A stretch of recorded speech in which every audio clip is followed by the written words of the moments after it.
The banquet hall at the country club was packed with Dad's colleagues, clients and friends. 100 people gathered to celebrate his retirement from 35 years of accounting. The slideshow behind the podium cycled through photos. Dad with certificates, Dad at firm parties, Dad shaking hands with partners. I sat 3 tables from the front, wedged between Uncle Ray and a senior partner's wife I'd met exactly once. My brother Kevin held court at the head table, right beside Dad, exactly where the successful child belonged. 35 years. Dad's managing partner stood at the podium. Robert Chin has been the backbone of this firm. Meticulous, dedicated, the very definition of professional excellence. Applause rippled through the room. Dad beamed, soaking it in. But Robert's greatest pride isn't his professional achievements, the partner continued. It's his family. His son Kevin, a mechanical engineer at Boeing, and his daughter Sarah, who's still exploring her options. Still exploring. At 33 years old, after 9 years of running Titanwell, I was still exploring my options. Kevin stood when prompted, waving to polite applause. Thanks everyone.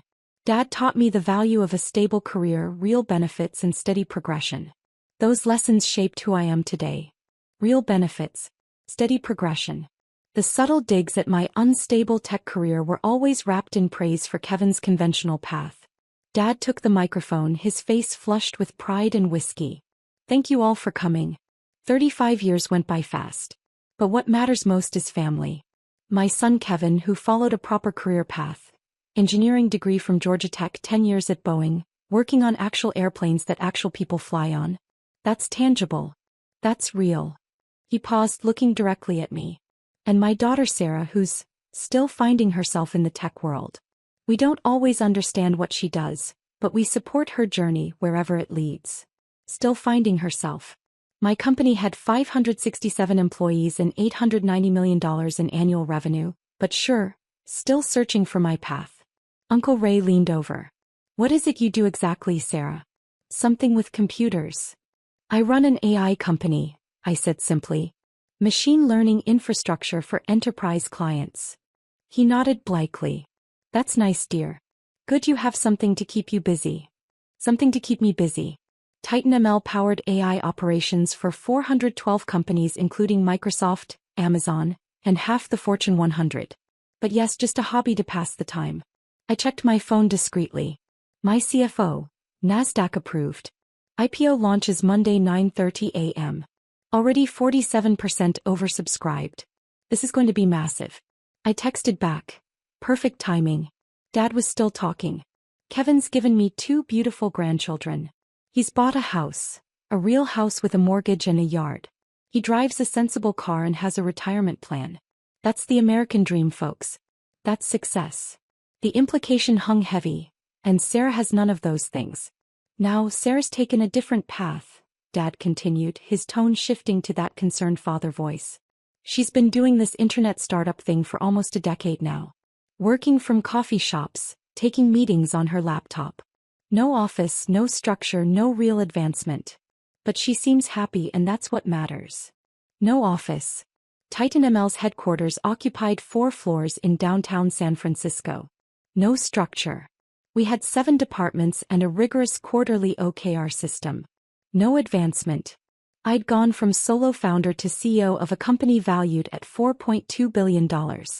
But I'd learned years ago that explaining this to my family was pointless. They saw what they wanted to see. Kevin's wife Michelle leaned over to whisper something to him. They both glanced at me and smiled sympathetically. The poor, struggling sister. The one who never figured it out. At least your brother has a proper career. Dad announced suddenly, raising his glass toward Kevin. Real engineering work. Real paychecks. Real security. That's what I tried to teach both my children, but... He shrugged, letting the sentence hang. The room tittered with uncomfortable laughter. A few people looked at me with pity. I just smiled and waited. Dad's colleague Tom stood up, slightly drunk. To be fair, Robert, the tech thing might work out eventually. My nephew does website design. Makes decent money. Maybe Sarah could try something like that. More stable than startups. That's actually good advice, Dad said earnestly. Sarah, you should look into that. Web design, maybe some IT support work. Use those computer skills in a stable job. I checked my phone again. My head of PR. Wall Street Journal wants first interview Monday morning. CNBC requested you for opening bell ceremony. This IPO is going to break records. The slideshow behind Dad shifted to family photos. Kevin's wedding. Kevin's kids. Kevin's new house. Then a photo of me from 5 years ago sitting at a coffee shop with my laptop. The caption read, Sarah, still figuring it out. Still figuring it out. While Kevin posed with his engineering awards, I was captioned as lost. Sarah never wanted the corporate path, Dad explained to his enraptured audience. She dropped out of Stanford after 3 years. Broke our hearts, honestly. Said she wanted to start a company. We begged her to finish her degree, get a real job, but she was stubborn. I dropped out because Titan ML had secured $12 million in series of funding and I needed to scale fast. By the time my classmates were graduating, I was managing 40 employees and $30 million in revenue. We've accepted that she's just different, Mom added from her seat, dabbing her eyes. Not everyone can be like Kevin. Some people need to wander before they find their way. Wander. 9 years of building, scaling, and dominating the enterprise AI infrastructure market. But sure, wandering. Uncle Ray patted my hand. Don't feel bad, sweetie. Not everyone's cut out for traditional success. The important thing is you're trying. I checked my watch. 7:43 p.m. 17 minutes until the market summary reports aired on the large screens throughout the country club.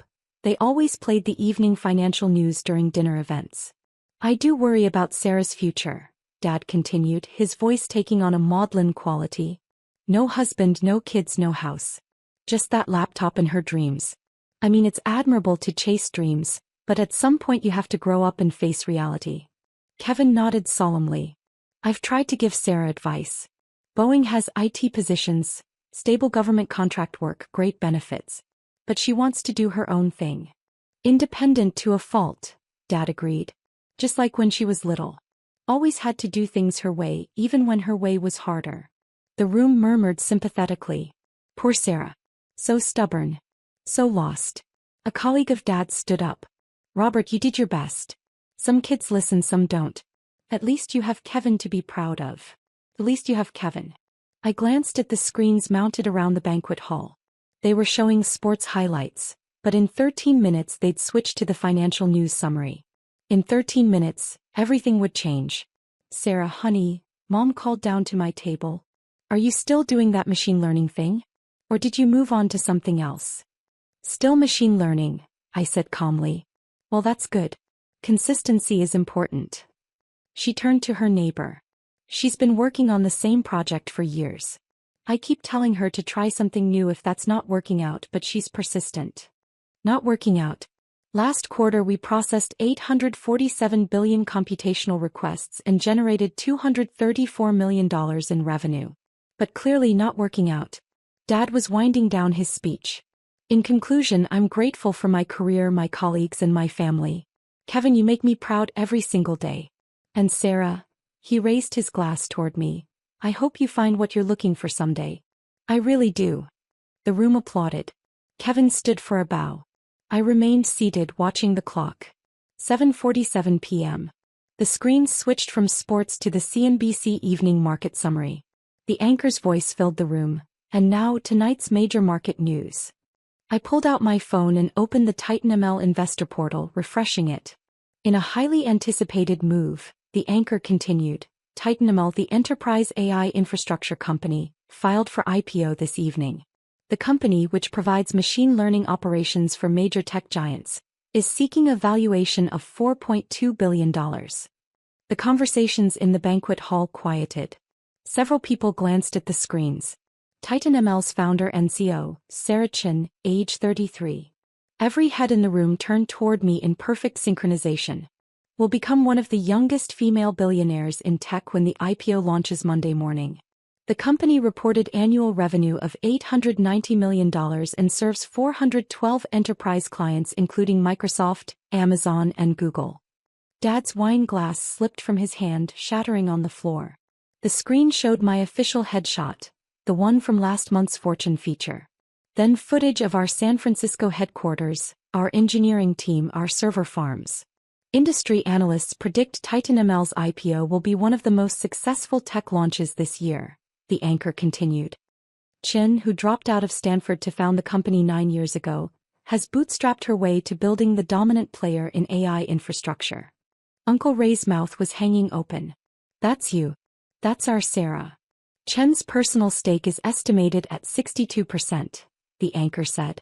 At the proposed $4.2 billion valuation, that puts her personal net worth at approximately $2.6 billion. Mom made a sound like all the air had left her body. The screen shifted to an interview clip, me at last month's tech summit, discussing the future of enterprise AI. We built Titan ML to solve a real problem, my voice echoed through the silent banquet hall. Every major company needs AI infrastructure. We made it accessible, scalable, and reliable. Kevin had gone pale. His wife Michelle stared at her phone, frantically Googling. Titan ML's client list reads like a who's who of tech, the anchor continued.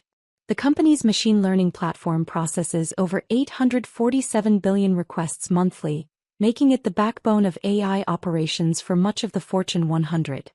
Dad's colleague Tom was reading from his phone now, his voice shaking. Sarah Chin, Forbes 30 Under 30, TechCrunch Founder of the Year, MIT Technology Review Innovator. She's been featured in every major publication. Chin has been notoriously private about her success, the anchor said. Despite running a company valued in the billions, she's maintained a low profile and rarely gives interviews. Monday's IPO will thrust her into the spotlight as one of tech's most successful female founders. The screen showed our Q3 earnings, the $234 million revenue figure displayed in stark white numbers. Uncle Ray turned to me slowly. Sarah, that's your company. Titan ML is your company. Yes, I said simply. You're worth, the news said, approximately $2.6 billion, assuming the IPO price is as expected. Could be more if we're oversubscribed, which we currently are by 47%. Dad found his voice barely. The machine learning thing. The coffee shop laptop work. That was this. Yes. Kevin's voice was hollow. You employ 567 people. You serve half the Fortune 100. You built this while we thought you were unemployed. Not unemployed. Just underestimated. Mom was crying, her carefully applied makeup running. Why didn't you tell us? Why didn't you say you were successful? I did tell you. 9 years ago I said I was starting a company. You said I was wasting my Stanford education. 7 years ago I invited you to our Series B celebration. You were busy with Kevin's promotion dinner. 5 years ago I mentioned Microsoft was our client. Dad changed the subject to Kevin's new car. The banquet hall was completely silent except for the CNBC broadcast. At every turn, I continued, my voice steady, you decided my success was impossible. So you simply didn't see it. You saw what you wanted to see, the daughter who couldn't figure out life. The one who wasn't like Kevin. Michelle was scrolling through article after article on her phone. There's a Wired profile from last year. A Bloomberg feature. She testified before Congress about AI regulation. She's on advisory boards for Stanford and MIT. Sarah, Dad's voice cracked. In my speech I said you were still finding yourself. I said you had no real advancement. You said I was still exploring my options, I finished. You said Kevin had a proper career and I didn't. You said at least you had one successful child. I stood up, gathering my purse. You said all of that to a room full of people about a woman who built a multi-billion-dollar company from nothing. We didn't know, Mom sobbed. You didn't want to know. There's a difference. Tom was still reading from his phone. The Wall Street Journal called you the most important founder in enterprise AI. MIT said you're reshaping how the world thinks about machine learning infrastructure. I pulled up my calendar on my phone. I need to leave. I have the opening bell ceremony at NASDAQ on Monday morning, followed by interviews with the Journal, Bloomberg, and CNBC. My IPO roadshow starts Tuesday. Meetings with institutional investors across 5 cities. Typical stuff for someone still finding herself. Sarah, please. Dad stood reaching for me. Let me fix this. Let us be part of your success. Let us be part of it. I looked around the room, at the colleagues who'd pitted me, the family who'd dismissed me, the brother who'd used my supposed failure to elevate his own mediocre achievements. You had 9 years to be part of it. 9 years to ask questions, to show interest, to believe in me. You chose to mock me instead. Kevin finally spoke. The Boeing job offer. That's her. I told my boss's daughter she should study engineering because it was more stable than your tech stuff. My boss's daughter is now interviewing at Titan ML for a machine learning position that pays more than I make. She's very qualified, I said. We'd be lucky to have her. I headed toward the exit. The entire banquet hall watched in silence. At the door I turned back. Oh, and Dad? Congratulations on retirement. I'm sure your 35 years of accounting work was very fulfilling. My 9 years of internet startup thing just created 567 jobs, $890 million in annual revenue, and $2.6 billion in personal wealth. But at least Kevin has a proper career. The last thing I heard was Mom's voice. We've lost her. Robert, we've completely lost her.